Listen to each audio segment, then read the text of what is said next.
Competition academy के YouTube portal पे आपका स्वागत है।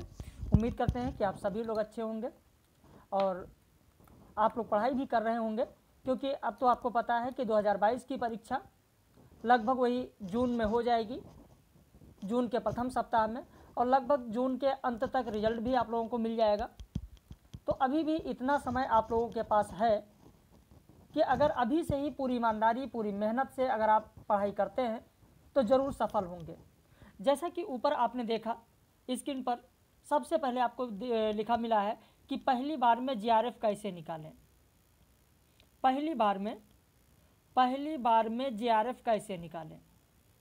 देखिए, जीआरएफ निकालने के लिए या नेट के लिए आपको बहुत ज़्यादा मेहनत की ज़रूरत नहीं होती, बस लोगों का भ्रम होता है या सही दिशा में वो पढ़ाई नहीं कर पाते हैं। यही लोगों के मन में सवाल होता है कि कैसे पढ़ाई करें और क्या पढ़ें, कैसे पढ़ें।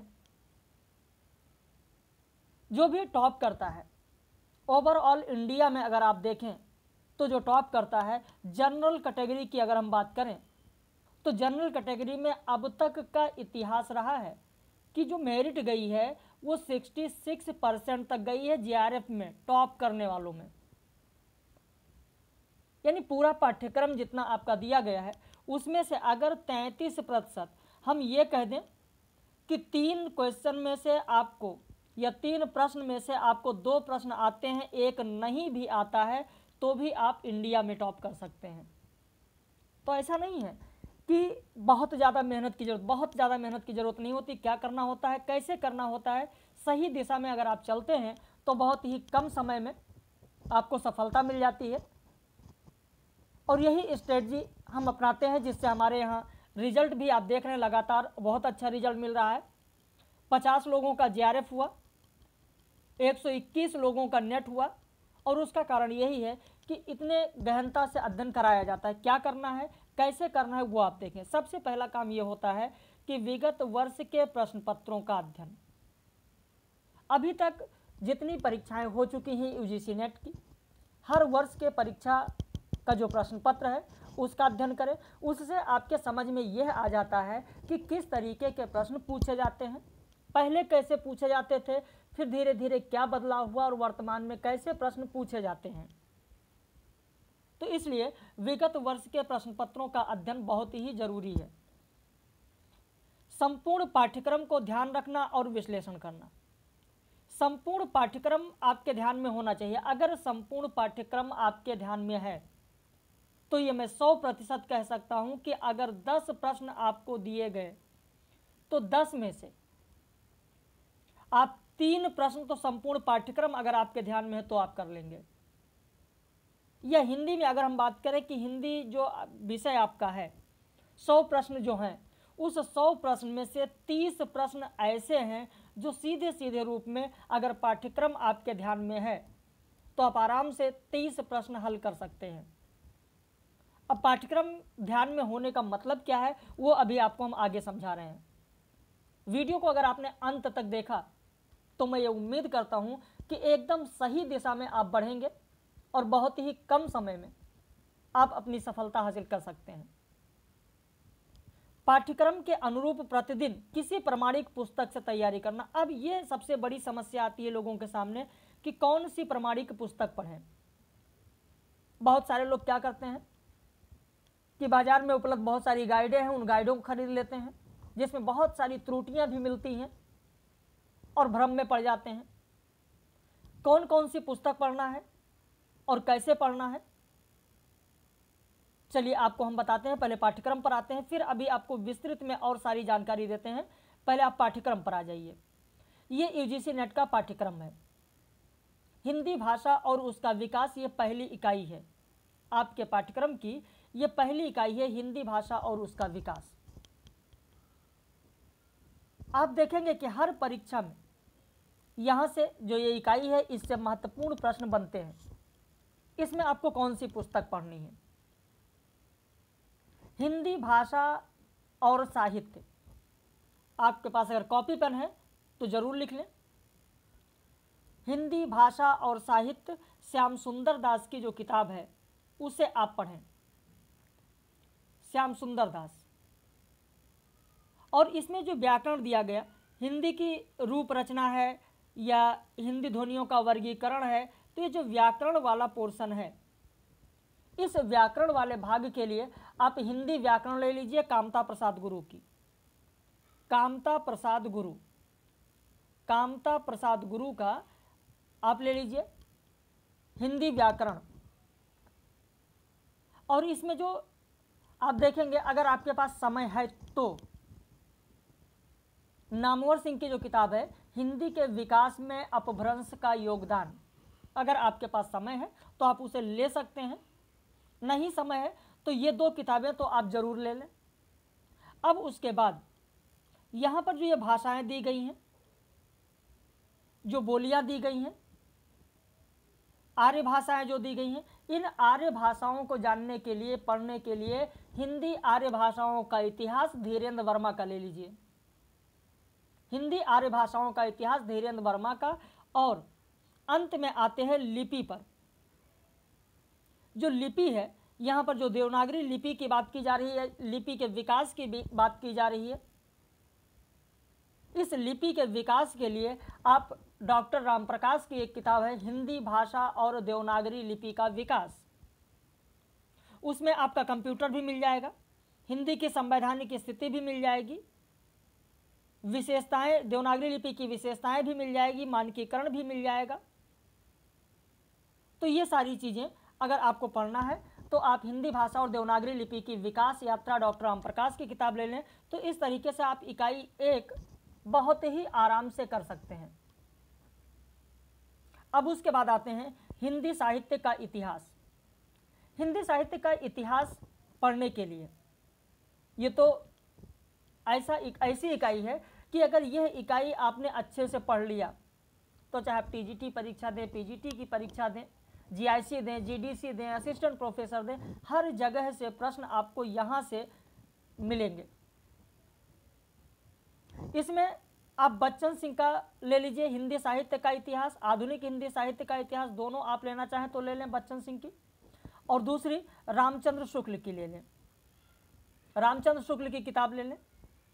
तो रामचंद्र शुक्ल की हिंदी साहित्य का इतिहास और बच्चन सिंह की दोनों रचनाएं अगर आप ले लेते हैं तो ये हिंदी साहित्य का इतिहास आप बहुत आराम से पढ़ सकते हैं। वैसे जिनके पास समय है, अगर वो और गहन अध्ययन करना चाहते हैं, खासकर जीआरएफ वालों के लिए, जिनकी एज नहीं है, केवल नेट करना चाहते हैं, वो बच्चन सिंह का ले लें, रामचंद्र शुक्ल का ले लें, तो नेट आराम से हो जाएगा। इस दूसरी इकाई की बात मैं कर रहा हूँ।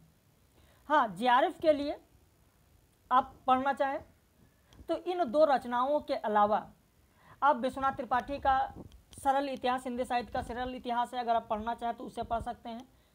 हिंदी साहित्य का आदिकाल है हजारी प्रसाद द्विवेदी का, वो पढ़ सकते हैं। रीतिकाल की भूमिका डॉक्टर नगेंद्र की, उसे पढ़ सकते हैं। और जब यहाँ रीतिकाल के बाद आप आधुनिक काल में प्रवेश करते हैं, रीतिकाल के बाद जब आप आधुनिक काल में प्रवेश करते हैं तो आधुनिक काल के लिए अगर आप देखें तो नंद दुलारे वाजपेयी की जो रचना हिंदी साहित्य 20वीं सदी, नंद दुलारे वाजपेयी का जो है हिंदी साहित्य 20वीं सदी, उसको आप ले लें। मैं जीआरएफ के लिए बता रहा हूँ कि और विस्तृत अध्ययन, गहन अध्ययन आपको करना है तो बहुत आराम से जीआरएफ के लिए, आधुनिक युग के लिए ये किताब ले सकते हैं। शिवदान सिंह चौहान का हिंदी साहित्य का 80 वर्ष जो है उसे आप ले सकते हैं। डॉक्टर नगेंद्र का हिंदी साहित्य कविता की जो प्रवृत्तियां हैं उसे ले सकते हैं। समय मिले तो रामस्वरूप चतुर्वेदी का भाषा और संवेदना पढ़ सकते हैं, या नामवर सिंह का कविता के नए प्रतिमान जो कविता से आधारित है, वो इकाई 5 में बहुत ही महत्वपूर्ण है आपके लिए। इकाई 5 में नामवर सिंह का कविता के नए प्रतिमान आप पढ़ेंगे और आधुनिक साहित्य की प्रवृत्तियां नामवर सिंह की, तो वो आपके लिए बहुत अच्छा रहेगा। अब दूसरे ही इकाई में हिंदी उपन्यास, हिंदी कहानी, हिंदी नाटक, निबंध, आलोचना, ये जो है आपको कब पढ़ना है और कैसे पढ़ना है। ध्यान रहे, जब आप उपन्यास की इकाई पढ़ें,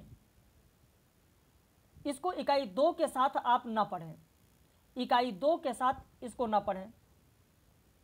सबसे ज़्यादा बेहतर आप लोगों के लिए होगा कि जब आप उपन्यास की इकाई पढ़ना शुरू करें तो उपन्यास की इकाई पढ़ने से पहले उपन्यास का विकास के रूप में हिंदी उपन्यास यहाँ पढ़ें।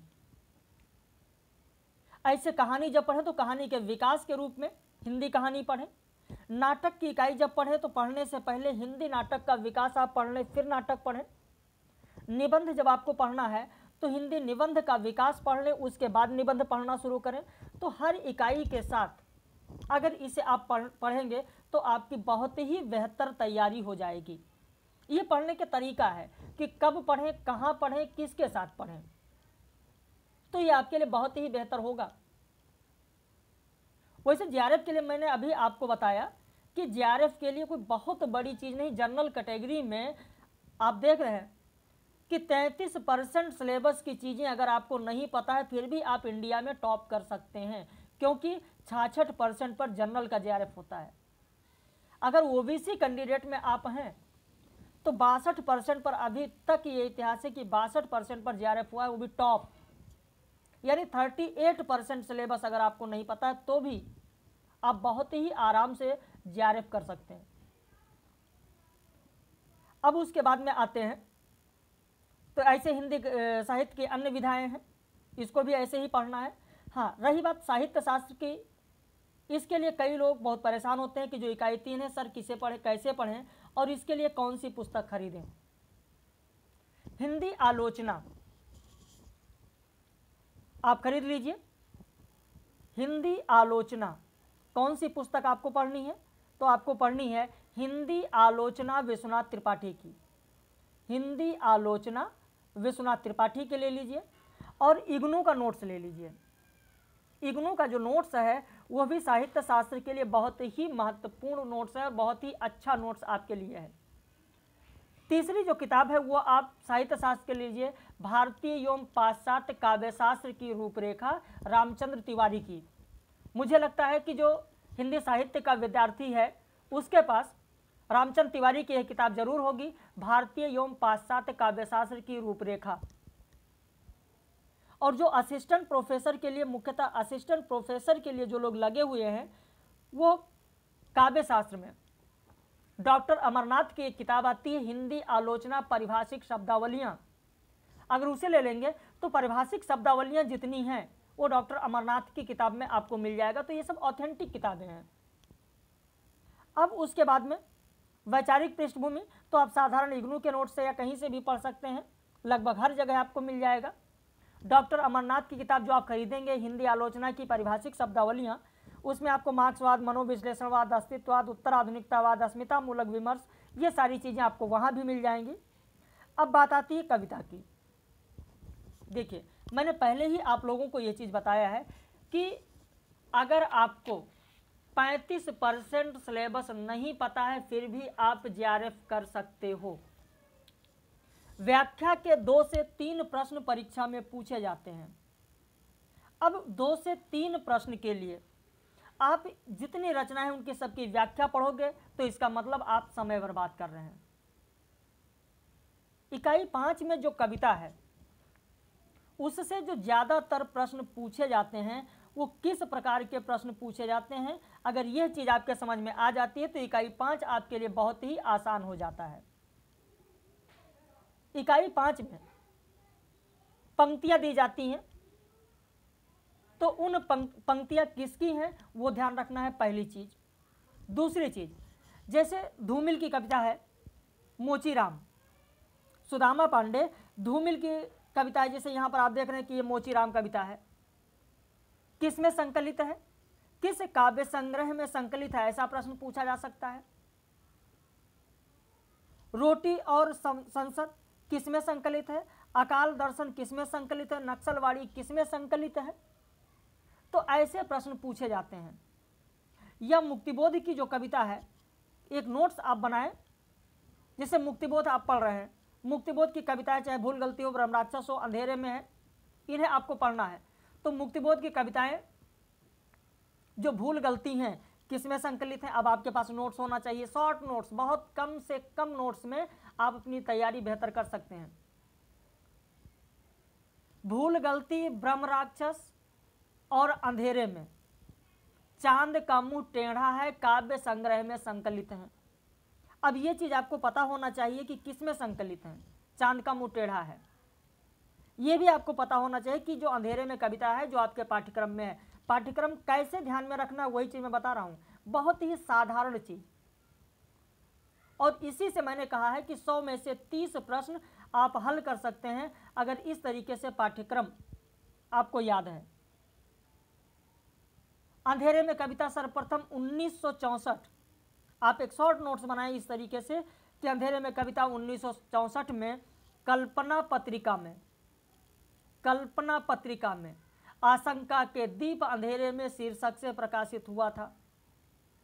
अंधेरे में कविता एक फैंटेसी है, मुक्तिबोध ने फैंटेसी को अनुभव की कन्या कहा है। तो इस तरीके से कम में आप शॉर्ट नोट्स बना सकते हैं। आप भवानी प्रसाद मिश्र जब पढ़ें, गीत फरोश है, सतपुड़ा के जंगल है, ये सब इनकी कविताएं, 2 कविताएं हैं। तो भवानी प्रसाद मिश्र का जो गीत फरोश है कब प्रकाशित हुआ, आप नोट्स बनाएं, शॉर्ट नोट्स, और ध्यान रखें कि 1953 ईस्वी में प्रकाशित हुआ। सतपुड़ा के घने जंगल हैं, कब प्रकाशित हुआ, 1939 ईस्वी में प्रकाशित हुआ। तो इस तरीके से आपको शॉर्ट नोट्स बनाना है जिससे आप आसानी से चीज़ों को पढ़ सकें, आसानी से याद कर सकें।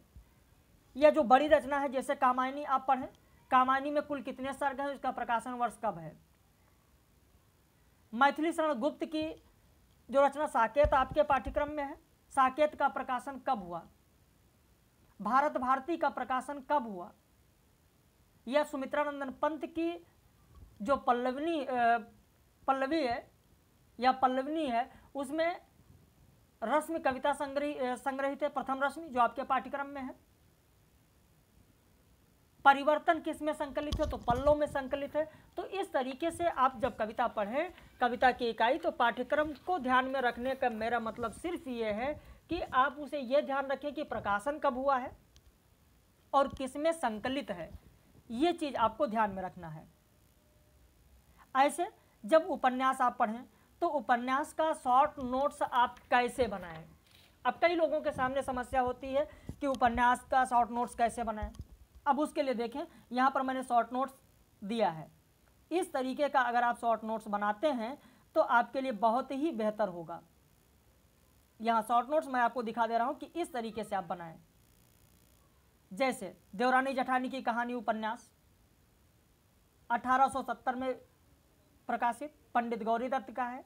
इसकी विषय वस्तु है 19वीं शताब्दी के मध्यवर्गीय बनिया समाज के जीवन का यथार्थ चित्रण। स्त्री शिक्षा के साथ गृहस्थ धर्म का उपदेश है इसमें। पात्र कौन से हैं, जैसे लाला सर्वसुख हैं, मेरठ के जो बनिया हैं। लाला दौलत राम उनका बड़ा बेटा है, छोटे लाल छोटा बेटा है, पार्वती छोटी बेटी है, सुखदेवी बड़ी बेटी है। दौलत राम की पत्नी जो कि जेठानी है, देवरानी जेठानी में जेठानी कौन है, तो दौलत राम की पत्नी है जो कि अनपढ़ है। देवरानी कौन है, छोटे लाल की पत्नी जो कि पढ़ी लिखी है। इसके अलावा अन्य पात्र कौन से, वो बना लें।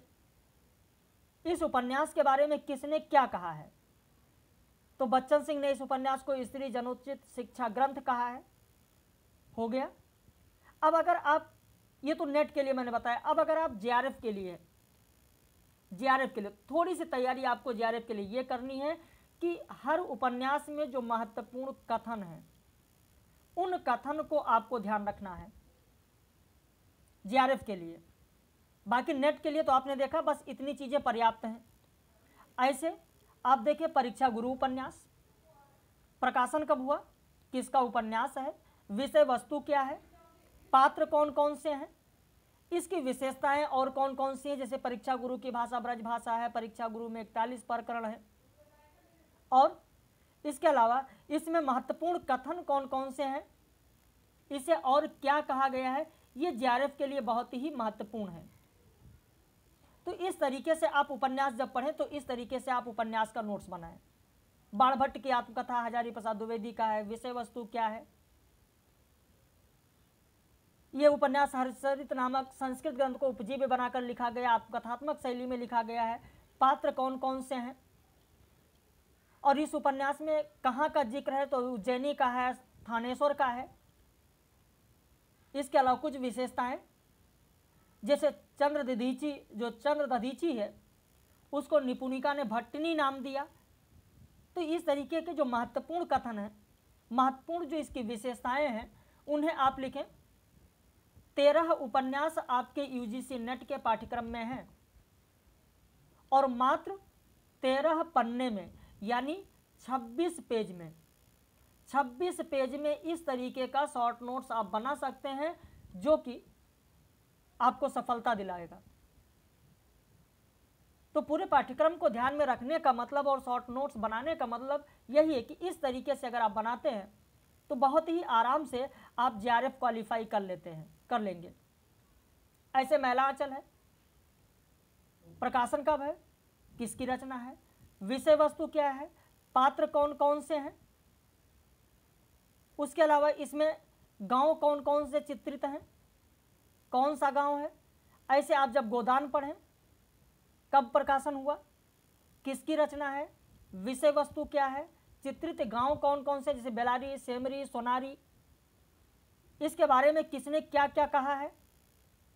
तो ये सारी चीजें अगर आप ध्यान में रखते हैं तो इस तरीके से बहुत ही आराम से आप जेआरएफ क्वालिफाई कर सकते हैं। यानी इकाई 5 के बाद जो आपका उपन्यास है, नाटक है, कहानी है, निबंध है, उसके लिए किसी एक पुस्तक की जरूरत नहीं। किसी एक पुस्तक में आपको सारी चीजें एक साथ नहीं मिल जाएंगी। हाँ, कुछ लोगों ने निकाला है, आप उसे देख सकते हैं। बाकी उपन्यास सारे अलग अलग हैं, उन्हें आप पढ़ें। अब उसके बाद में जैसे मैंने उपन्यास के बारे में आपको बताया, ठीक उसी तरीके से जब यहां पर हम लोग बात करते हैं कहानी की, तो जब आप कहानी पढ़ें, राजेंद्र बाला घोष, जो कि राजेंद्र बाला घोष जिनका नाम बंग महिला भी है, इनकी 2 कहानियां आपके पाठ्यक्रम में है, चंद्रदेव से मेरी बातें और दुलाई वाली। तो जब चंद्रदेव से मेरी बातें आप नोट्स बनाएं तो शॉर्ट नोट्स बनाएं कि किसकी कहानी है, राजेंद्र बाला घोष की है। इसमें पात्र कौन है, तो लेखिका के सिवा इसमें कोई पात्र नहीं है। और ये कहानी कैसी लिखी गई है, आप शॉर्ट नोट्स बनाएं कि पत्रात्मक शैली में यह कहानी लिखी गई है। पत्रात्मक शैली में आप एक पेज में एक कहानी के बारे में बहुत आराम से लिख सकते हैं। इतना शॉर्ट नोट्स आप बना सकते हैं। जितनी चीजें मैं बता रहा हूं, इस तरीके से अगर आप शॉर्ट नोट्स बनाते हैं तो बहुत ही बेहतर आप लोगों के लिए होगा। पात्र के बारे में लिखें, विषय वस्तु के बारे में लिखें, कुछ विशेषताएं लिखें जैसे पत्रात्मक शैली में लिखी गई है। 1899 से लेकर 1905 तक लॉर्ड कर्जन भारत के वायसराय थे। भाई आप देखेंगे कि कर्जन ही तो इसमें है,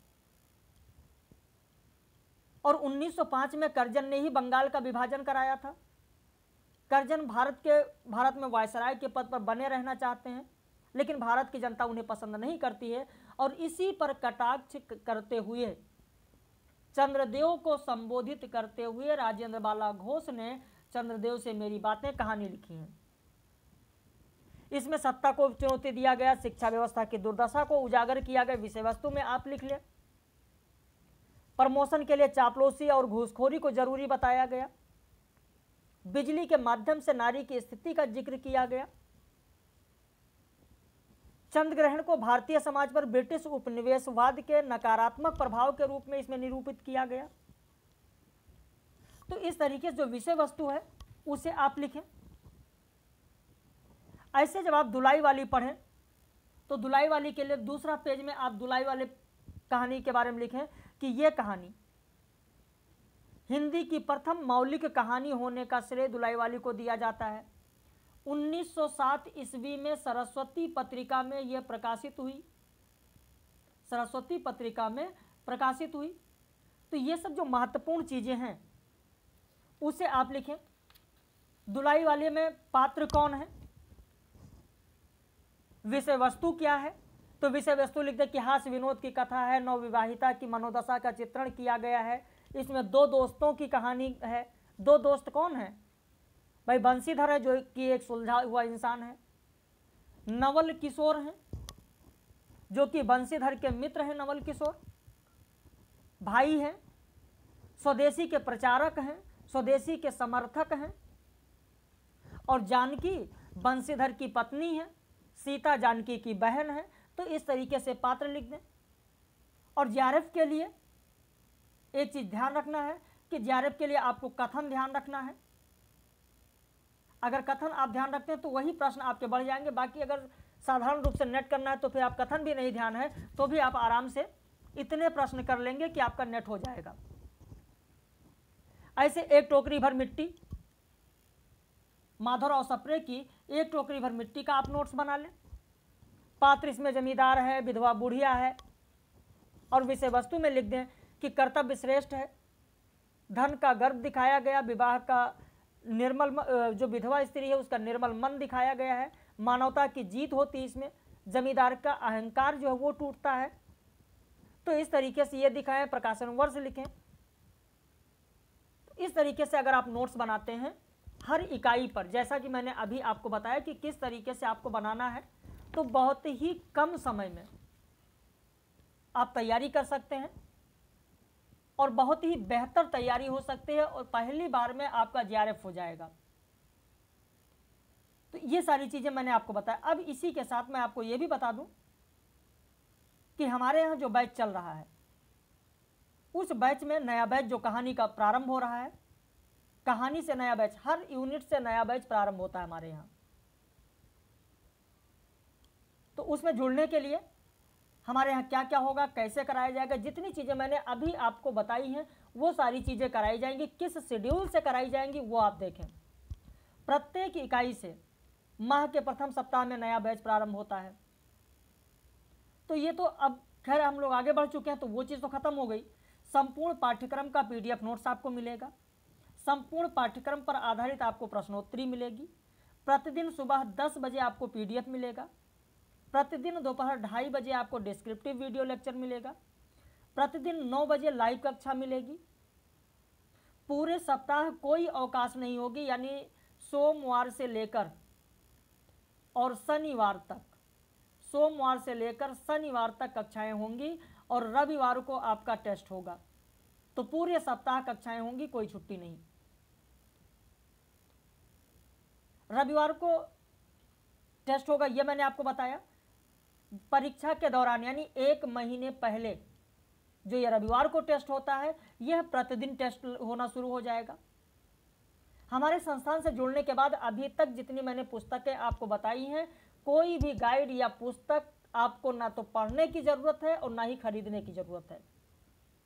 जितनी भी पुस्तकें मैंने अभी आपको इससे पहले बताई हैं, चाहे वो हिंदी भाषा और साहित्य श्याम सुंदर दास का हो, या हिंदी व्याकरण कामता प्रसाद गुरु का हो, या हिंदी के विकास में अपभ्रंश का योगदान नामवर सिंह का हो, कोई भी रचना हो, कोई भी पुस्तक हो, आपको खरीदने की जरूरत नहीं है। उससे कहाँ से प्रश्न बनेंगे, कौन से प्रश्न बनेंगे, वो सारी चीज लेक्चर में आपको सारी चीजें हम शामिल करके देते हैं। प्रतिदिन संस्थान द्वारा उपलब्ध कराई जाने वाली अध्ययन सामग्री ही आपको पढ़ना है। वीडियो लेक्चर में जो भी तथ्य लिखवाया जाएगा उसको लिखकर अपना आप स्वयं का नोट्स जरूर बनाएं। और मेरा ध्येय है आपको शून्य से शिखर तक पहुंचाना। तो ये मेरा ध्येय है। क्या क्या हमारे यहाँ मिलेगा वो मैंने बता दिया, आपको क्या पढ़ना है, कैसे पढ़ना है, वो सारी चीज़ें मैंने आपको समझा दिया। उम्मीद करते हैं कि वीडियो आपके समझ में आ गया होगा। अगर समझ में आ गया, आप नए हैं तो चैनल को सब्सक्राइब कर लीजिए, ताकि जब भी कोई नई चीज़ आपको बताई जाए तो उसका नोटिफिकेशन आपको ज़रूर मिले। यह जानकारी आपके समझ में आई है, अच्छी लगी है तो एक बार कमेंट करके आप ज़रूर बता दें। और अगर हमसे आप जुड़ना चाहते हैं तो हमारे इस नंबर पर, नंबर लिख लें 80, आप लिख लें, ये पूरा नंबर है 004, ये नंबर आप लिख लें। इस नंबर पर आप फ़ोन करके, व्हाट्सएप करके नए बैच के बारे में जानकारी ले सकते हैं। एडमिशन प्रारंभ है, आप जुड़ सकते हैं। अभी इतना समय है कि आप आराम से पढ़कर और जेआरएफ निकाल सकते हैं। तो बाकी हम लोग फिर मिलेंगे किसी दिन ऐसे ही महत्वपूर्ण वीडियो के साथ। बाकी आप इस नंबर पर संपर्क कर सकते हैं।